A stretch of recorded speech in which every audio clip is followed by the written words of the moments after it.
किसान भाई इस खबर के माध्यम से बिना उर्वरक से लाभकारी खेती करने की जाने विधि।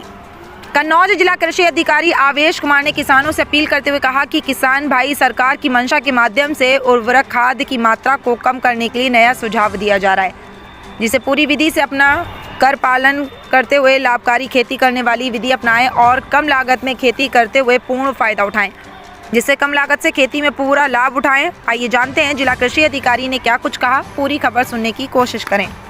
कन्नौज से नितेश कटियार की खास रिपोर्ट। सर, आपके कन्नौज जनपद में खाद के लिए जो प्राइवेट डीलर हैं वो उसके साथ में एक अलग से 400 रुपये पैकेट लगा करके दे रहे हैं किसानों को और 5 बोरी केवल दे रहे हैं। उस पर क्या कहना है आपका? इसमें आपने पूछा, इसमें दो चीज़ें हैं। एक, किसान को ज़बरदस्ती नहीं कर सकते हैं। हमारे देश में और प्रदेश में भी पीएम प्रणाम योजना इसमें संचालित की जा रही है भारत सरकार के द्वारा। तो उसका उद्देश्य है कि जो हमारा जो यूरिया है और डीएपी है जिसकी अधिकता में यूज हो रहा है, एक्सेस यूज हो रहा है, उसको कम करना है और एवरेज 3 साल की जो एवरेज है उससे घटाना है।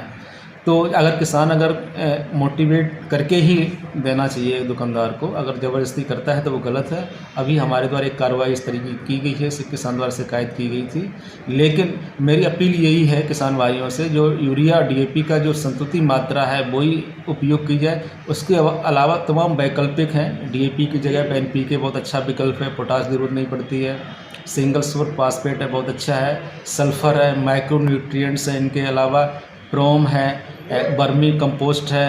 आपके यहाँ हानिकारक दवाएं जो आलू में डाली जाती हैं, आलू की फसल हो या मक्का की फसल में कीटनाशक की, वो इस समय सबसे ज़्यादा नुकसानदेह हो रही है। उसके लिए क्या सोचा गया है आपने? नहीं, बिल्कुल। अब दवाएं सारी हानिकारक ही होती हैं, क्योंकि जो केमिकल से बना होगा वो एक तरीके से हानिकारक ही होगा। तो इसमें आप देखते होंगे जो दवाएं होती हैं उसमें कोई चिन्ह लगे होते हैं, लाल, नीला, पीला। तो उससे पता चलता है जैसे लाल अगर इसमें चिन्ह लगा हुआ है वो ज़्यादा हानिकारक है, बजाय जो हरा बना है वो उतनी हानिकारक नहीं है। तो उसी को देख के ही किसान भाई यूज़ करें। और ख़ासकर जो लाल चिन्ह वाली दवा है उनको सब्जियों आदि में उपयोग उनका नहीं करना चाहिए।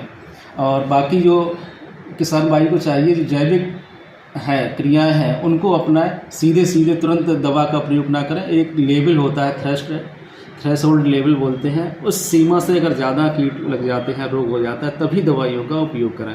सर, आपके द्वारा कई पाठशालाएं चलाई जा रही हैं, उसमें किसानों को सुझाव दिए जा रहे हैं, बताया जा रहा है, किसानों को भेजा जा रहा है जैसे कि जीवामृत और घनामृत बनाने के लिए, उस पर क्या विचार है? जो हाँ, बिल्कुल। इसमें जैविक खेती का एक पार्ट है गौ आधारित खेती, उसमें बर्मी कंपोस्ट का भी प्रयोग नहीं करना है। एक गाय के गौमूत्र से उत्पाद तैयार होते हैं, बीजामृत, घनामृत, सतवर्णी, उनका उपयोग करना है। उसमें पूरी तरह से रासायनिक और बर्मी कंपोस्ट को भी मतलब मना किया गया है, उसका उपयोग नहीं करना है। केवल जो गौमूत्र आधारित उत्पाद हैं उन्हीं का उपयोग करना है, जिससे कि हमारी मृदा की भी दशा संरचना सुधरेगी। उसके अलावा जो उत्पाद होगा वो भी बहुत अच्छा होगा, जिसमें कोई हानिकारक तत्व नहीं पहुंचेंगे।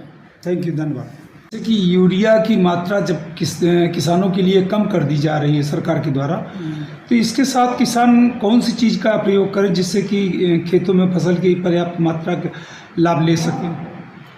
इसमें वैकल्पिक उर्वरक हैं यूरिया के लिए और डीएपी के लिए। डीएपी के लिए तो बहुत अच्छे हैं वैकल्प हैं, सिंगल सुपर फास्फेट है, उसका किसान यूज कर सकते हैं, बहुत अच्छा है। इसके अलावा एनपीके के विभिन्न ग्रेड हैं, 12-32-16, 20-20-13, 15-15-15, इस तरीके के कई ग्रेड हैं। इससे फ़ायदा ये होगा कि इससे किसान को पोटास की पूर्ति के लिए अलग से एमओपी खरीदने की ज़रूरत नहीं होगी। अच्छा। अगर एनपीके यूज़ करता है किसान तो इसके लिए बहुत अच्छा है और डीएपी से सस्ता भी है। जैसे कि अब यूरिया कम की जा रही है, उसके साथ में क्या जैविक के लिए जोर दिया जा रहा है?